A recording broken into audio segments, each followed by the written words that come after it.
Estimados colegas de las universidades mexicanas, mis saludos personales desde la Universidad Católica San Vicente Mártir de Valencia, así como los saludos de su Junta de Gobierno, especialmente del señor rector, don José Alfredo Peris, y del señor vicerrector de Relaciones Internacionales, doctor Pablo Vidal, que tenía interés en saludaros, pero por motivos de agencia no ha sido posible.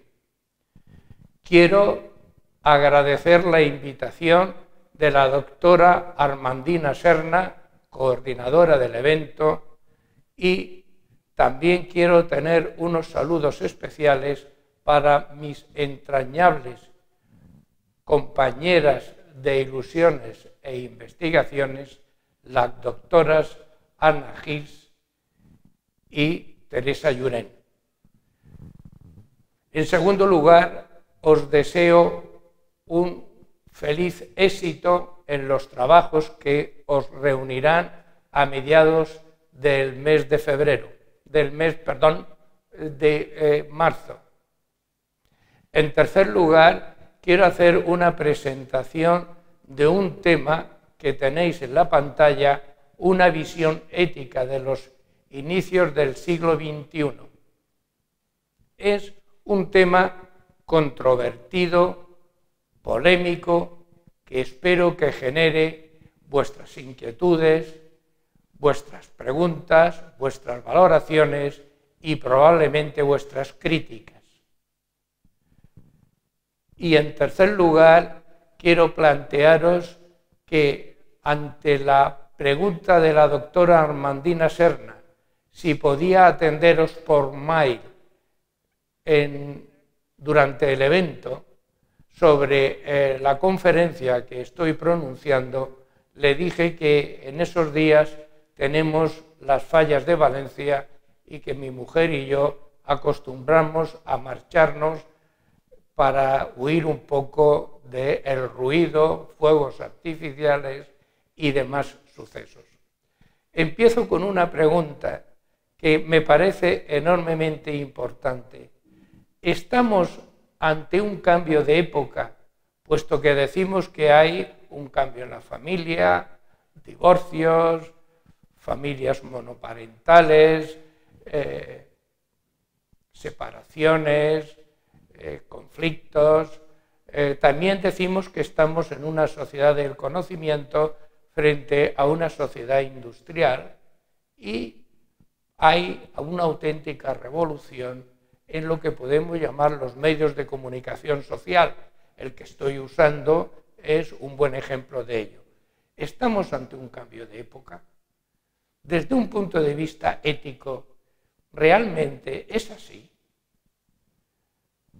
Si por cambio de época entendemos un nuevo modo de ver el mundo, entonces probablemente no nos encontremos ante un cambio de época.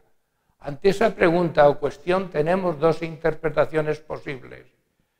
Una nueva concepción moral que podemos llamar posmoderna, con valores relativos, principios no asentados, incertidumbre en los procedimientos de lo que se debe de hacer o actuar. Si es así, diría yo que como Beck en su obra Unos tiempos de incertidumbre plantea, todos los gastos son pardos.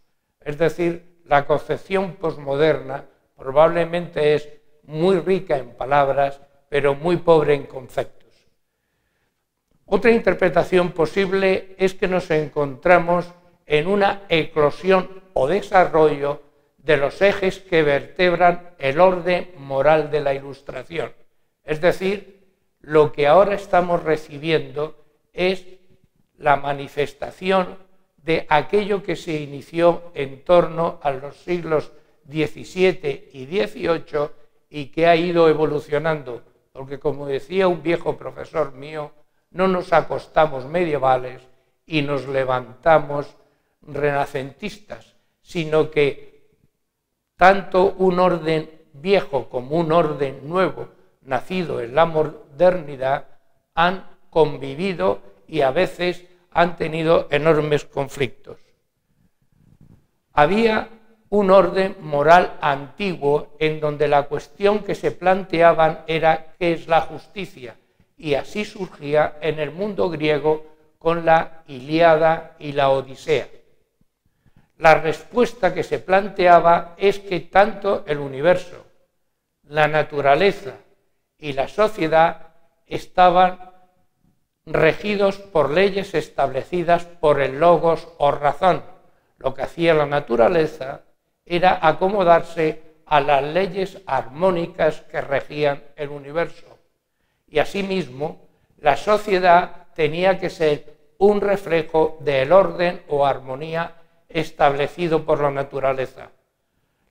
Para ser justo, para que una persona fuera dikaios, justo, tenía que conocer cuál era ese orden universal, esos principios que nosotros llamamos morales, sentirlos y actuar de acuerdo a ellos, que realmente se estructuraban para ser útil al papel que la sociedad le asignaba. Y así se conformó el orden en el mundo griego, es decir, era un orden jerárquico de leyes preestablecidas por una razón superior que en el medievo se planteó como un orden establecido por la divina providencia o Dios. Frente a esta concepción de lo que era la moral, aparece en el mundo ilustrado un orden moral nuevo. Si os fijáis, la cuestión se desplazó de en qué consiste la justicia a una pregunta que cambia sustancialmente: en qué consiste una sociedad justa. Y una sociedad justa la entendían que era aquella conformada por seres humanos que como agentes racionales y sociables colaboraban unos con otros para construir la paz, y eso para obtener un beneficio mutuo.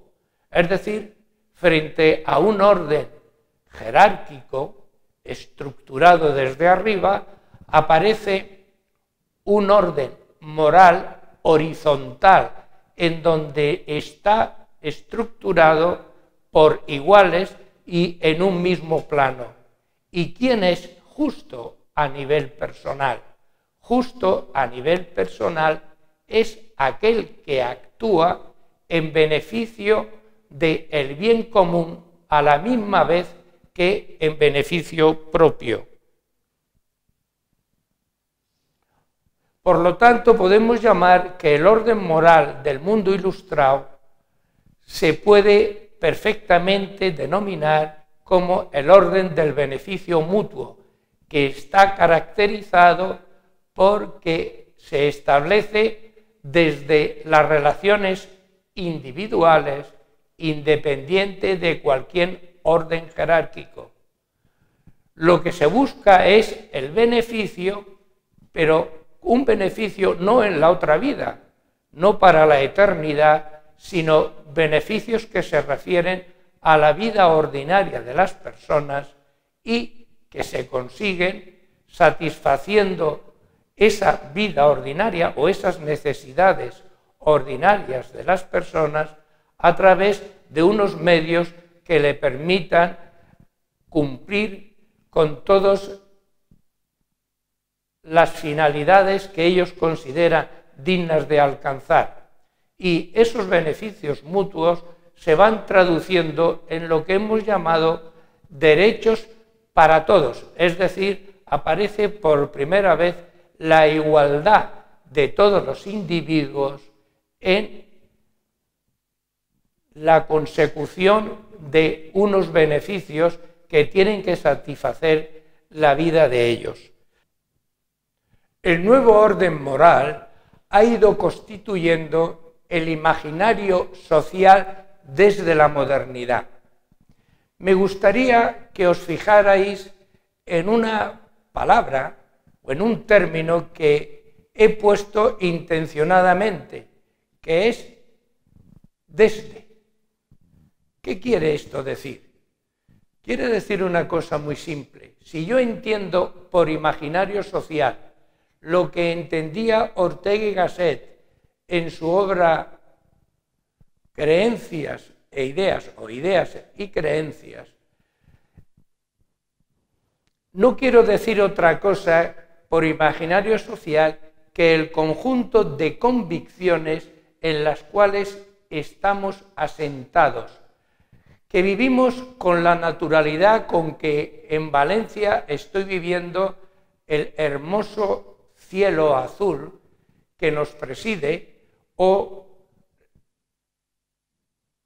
el clima agradable que nos impregna.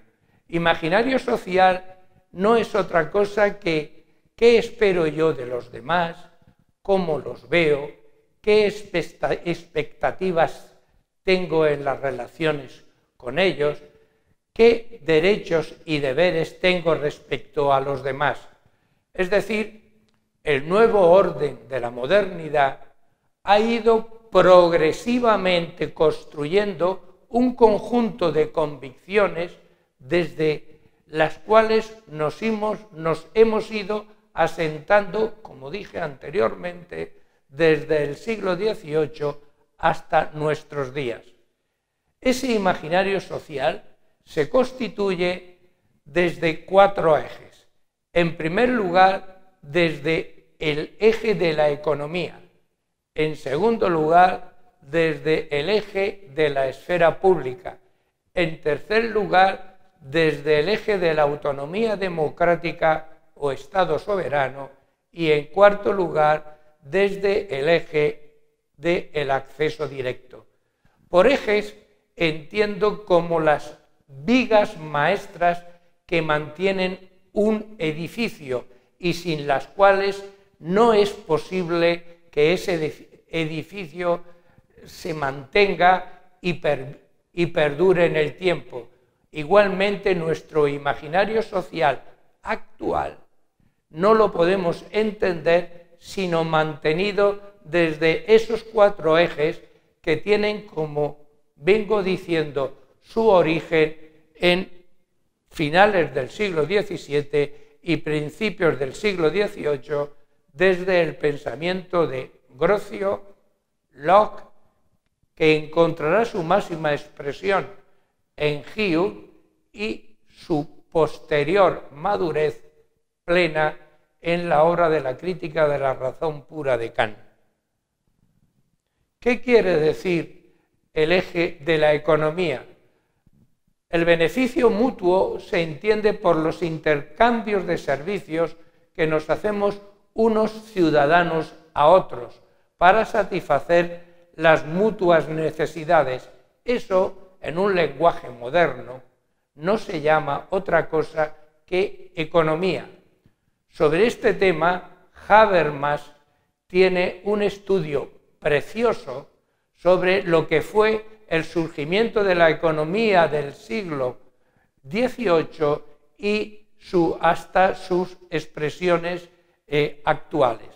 Y ese intercambio de servicios se hace fundamentalmente para 2 cosas: para buscar la prosperidad de los individuos, de unos y otros, y fundamentalmente también para buscar la seguridad de todos los individuos que conformamos las sociedades modernas. El segundo eje es la esfera pública. Entendemos por esfera pública el conjunto de medios, sean de cualquier tipo, electrónicos, telemáticos, asambleas, reuniones, manifestaciones, acampadas, en estos momentos redes sociales. Podríamos llamar todo ese conjunto que nos hace encontrarnos a unas personas con otras. ¿Para qué? Para deliberar, pensar, matizar, ponderar, en definitiva, buscar diferentes enfoques sobre aquellos asuntos que tenemos en común para ver si realmente refuerzan nuestra seguridad y nuestra prosperidad, o por el contrario son un enemigo para esa seguridad y esa prosperidad. Podemos llamar que la esfera pública ha ido en estos siglos desarrollándose a un nivel tan importante que en este momento consideramos no podríamos entender una sociedad en donde la información, el debate, los conflictos, etcétera, no pasaran a lo que podemos llamar el mundo de lo público para conformar aquello que tanto interesa, que es la opinión pública. En tercer lugar, lo que podemos llamar el pueblo soberano. A propósito de este punto, o de este eje, entre vosotras está la doctora Teresa Llurén, que en un monográfico que yo he coordinado sobre desarrollo de capacidades, ha hecho un estudio precioso sobre lo que podemos entender la formación de capacidades en los ciudadanos para construir sociedades democráticas vigorosas, es decir, sociedades en donde la democracia no sea una palabra hueca, vacía, sino que la democracia sea una realidad. Entendemos por pueblo soberano ese espacio imaginario.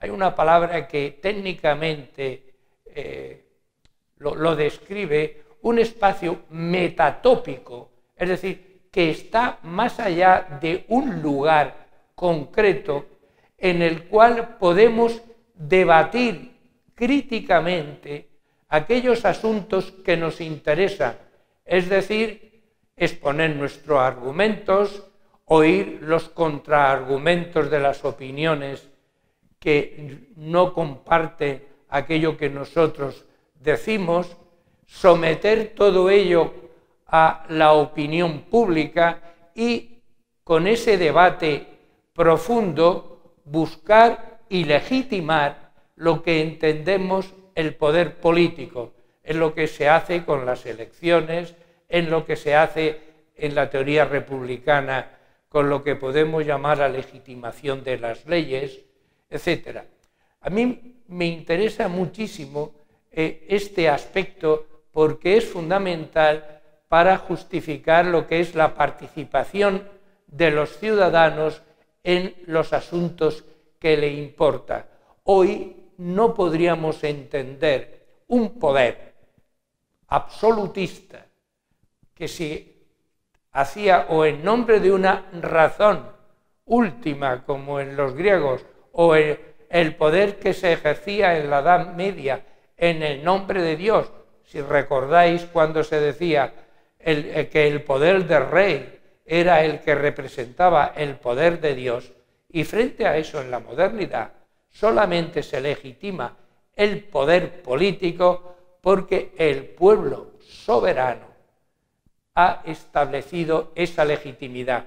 Un caso claro que yo recordaba al construir el documento escrito en donde de una manera tranquila exponía mis argumentos sobre estos ejes, me acordaba de la independencia de los pueblos americanos, tanto de los pueblos de Latinoamérica como de los pueblos de Estados Unidos, cuando se señalaba que pasaron del poder de los que colonizamos aquellas hermosas e inmensas tierras y que colonizábamos en nombre de Dios y de los reyes españoles que tenían, y en Estados Unidos de los reyes ingleses que tenían el poder soberano, cuando los que eran elegidos como representantes de las llamadas entonces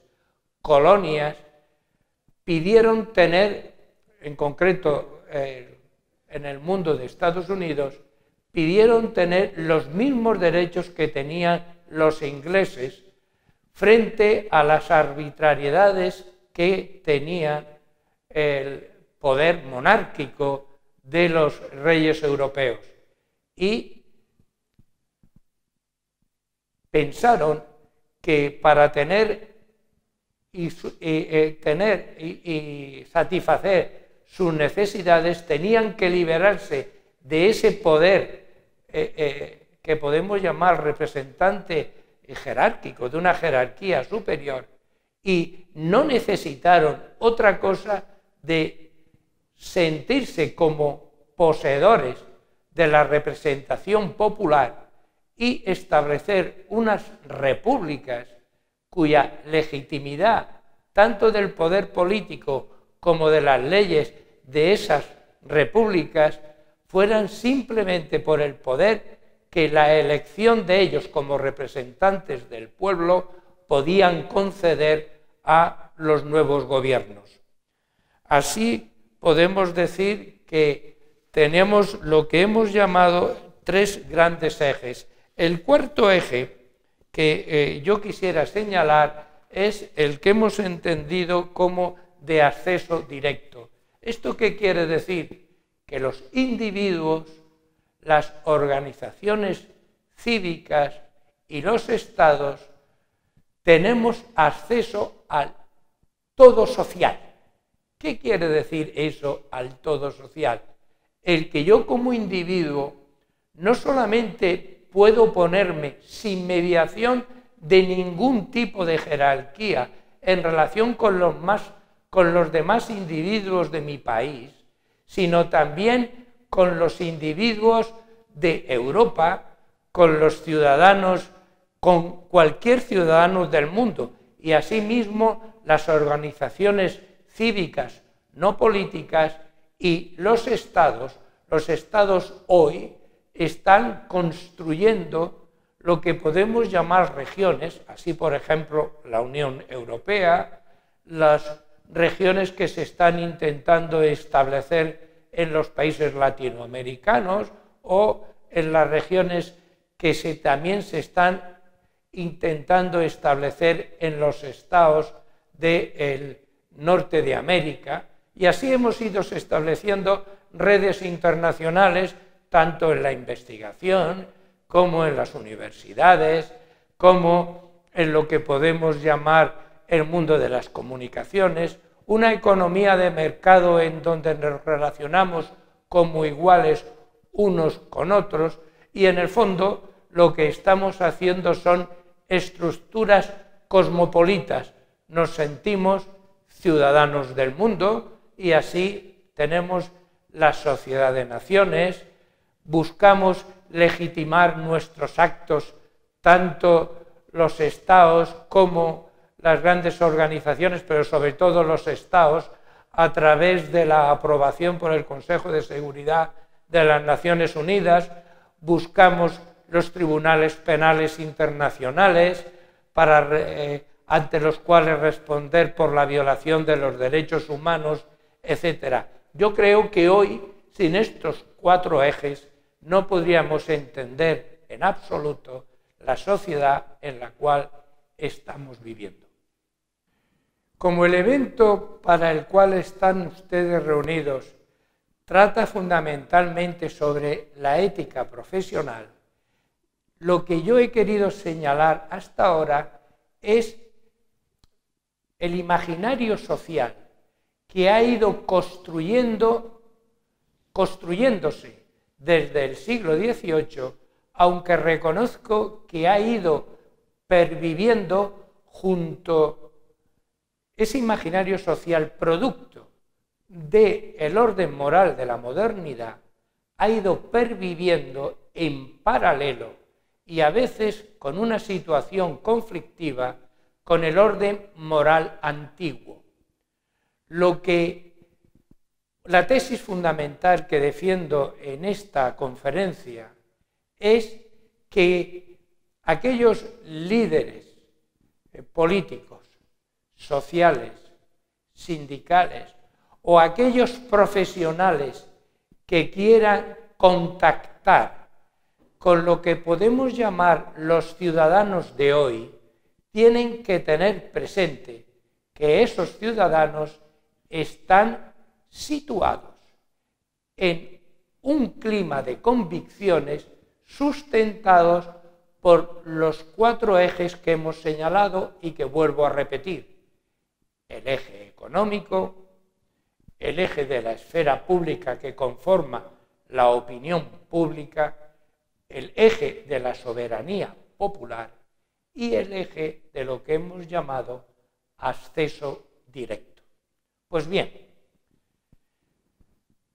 si queréis o quieren ustedes mantener un compromiso ético como profesionales que realmente sean respetados por la ciudadanía, como yo, si quiero ser respetado por la ciudadanía de mi país o por cualquier ciudadano del mundo, tengo que atender a esa nueva sensibilidad que ha ido originándose desde el siglo XVIII. Y por lo tanto, tengo que comprometerme con el desarrollo humano de capacidades. Entiendo por desarrollo humano algo distinto al desarrollo del Producto Interior Bruto, como ha sido usual hasta ahora. Lo importante, lo realmente importante de la sociedad contemporánea es haber visto esta realidad de que hay que desarrollar en las personas sus capacidades, no solamente su economía. Entendemos por capacidades, y en esto se lo debo fundamentalmente a las teorías de Sen y especialmente a la de Martha Nussbaum, entendemos por capacidades los escenarios de elección que tenemos los individuos. Es decir, lo que tenemos que estar es desarrollando espacios en donde los individuos puedan realmente elegir, optar por aquello que les vale la pena hacer y ser en sus propias vidas. Por eso entendemos capacidades. Había 2 matices en el concepto de capacidades. Uno era el capacidades, lo que hemos hablado de capacidades, como escenarios de elección de los individuos, y otro era funcionamientos, es decir, poseer los medios para que esa elección pueda hacerse efectiva. Yo recuerdo y pongo siempre como ejemplo, un hijo mío quería ejercer la profesión, después de estar trabajando en un despacho famoso de Valencia, quería ejercer la profesión de abogado en un despacho propio. Su elección era trabajar en un despacho propio, pero si no hubiera tenido la posibilidad económica de establecerse por su cuenta, no hubiera podido esa capacidad haberla puesto en funcionamiento. Por eso decimos que en la capacidad hay tanto el espacio de elección como los funcionamientos. ¿Y qué son capacidades centrales? Son espacios de elección que la persona o el individuo tiene que tener para que su vida sea vivida de acuerdo con la dignidad humana. Martha Nussbaum ha señalado 10 espacios en los cuales hay que tener presente el que tienen que generarse, y si no los generamos, realmente la vida no alcanza la plenitud de la dignidad humana. Estos espacios son, en primer lugar, y me vais a permitir leer un poquito el texto de Nussbaum, aunque procuraré hacerlo de una manera sintética, lo siguiente. El primero es poder vivir hasta el término de una vida de una duración normal, es decir, no morir de forma prematura o antes de que la propia vida se vea tan reducida que no merezca la pena ser vivida. En segundo lugar, como una capacidad central, es tener la salud, poder mantener una buena salud, incluida recibir una alimentación adecuada, disponer de un lugar apropiado para vivir, tomar un agua que no esté contaminada. En tercer lugar, o como tercer capacidad central, la integridad física, poder desplazarse libremente de un lugar a otro, estar protegido de los ataques violentos, incluidas las agresiones sexuales y la violencia doméstica, disponer de oportunidades para la elección en cuestiones reproductivas. En cuarto lugar, otra capacidad es los sentimientos, la imaginación y el pensamiento, poder utilizar los sentidos, la imaginación, el pensamiento y el razonamiento, y esto hacerlo de un modo verdaderamente humano, es decir, un modo formado y cultivado por una educación adecuada que incluya, aunque ni mucho menos esté limitada, a la alfabetización y a la formación matemática y científica básica, poder usar la imaginación y el pensamiento para la experimentación y la producción de obras y actos religiosos, literarios, musicales o de índole parecida según la propia elección. Poder usar la propia mente en condiciones protegidas por las garantías de la libertad de expresión política y artística y por la libertad de la práctica religiosa, poder disfrutar de experiencias placenteras y evitar el dolor no beneficioso. También cultivar las emociones, poder sentir apego por cosas y personas externas a nosotros y por nosotros mismos, poder amar a quienes nos aman y se preocupan por nosotros, y sentir duelo por su ausencia.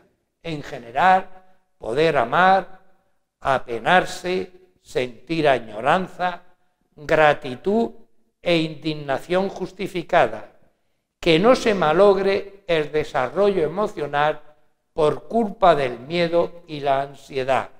Otro espacio es la razón práctica, es decir, poder formarse una concepción propia del bien y reflexionar críticamente acerca de la planificación de la propia vida, es decir, hacer aquello que para mí valga la pena hacer.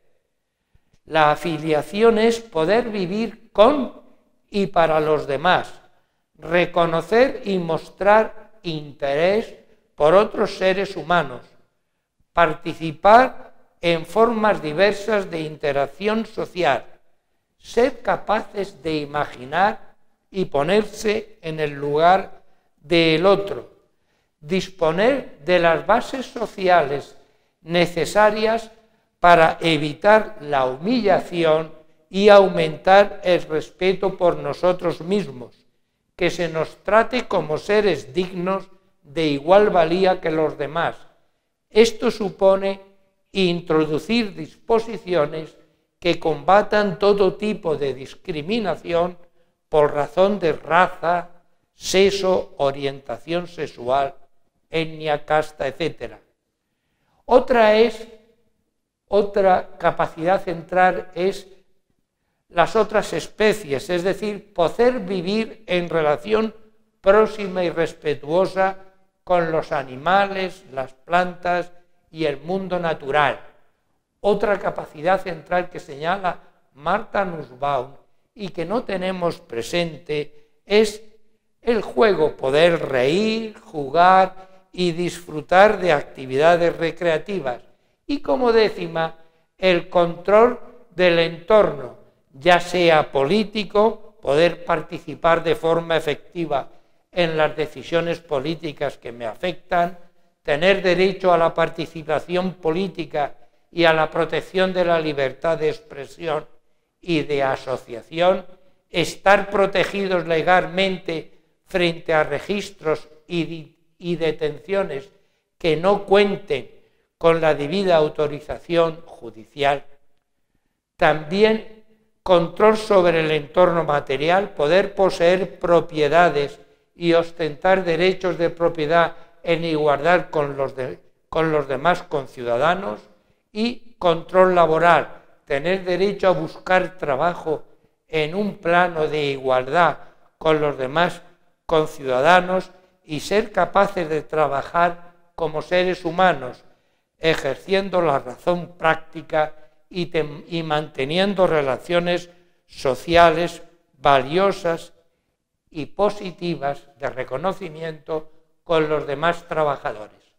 Quisiera concluir esta conferencia o este atisbo o intento de conferencia con tres conclusiones. Primera, ¿realmente consideran ustedes que es función del profesional enfrentarse para desarrollar estas capacidades centrales como se han señalado? Una segunda conclusión que a su vez es otra pregunta. ¿Realmente creen ustedes que no hay un conflicto de civilizaciones? Si lo hay o no, no sabría decirlo yo. Un conflicto de civilizaciones entre los que tienen un orden moral jerárquico, como hemos señalado el orden antiguo, y no han pasado por la Ilustración, es decir, no hay un posible conflicto de civilizaciones entre los que han pasado por la Ilustración y los que no han tenido el paso por ella. Y como una tercera pregunta que a mí me gustaría hacerles, ¿vale la pena aceptar estas 10 categorías de capacidades centrales que nos señala Martha Nussbaum y que no se había atrevido a señalar Amartya Sen? Muchísimas gracias por la atención que me habéis prestado.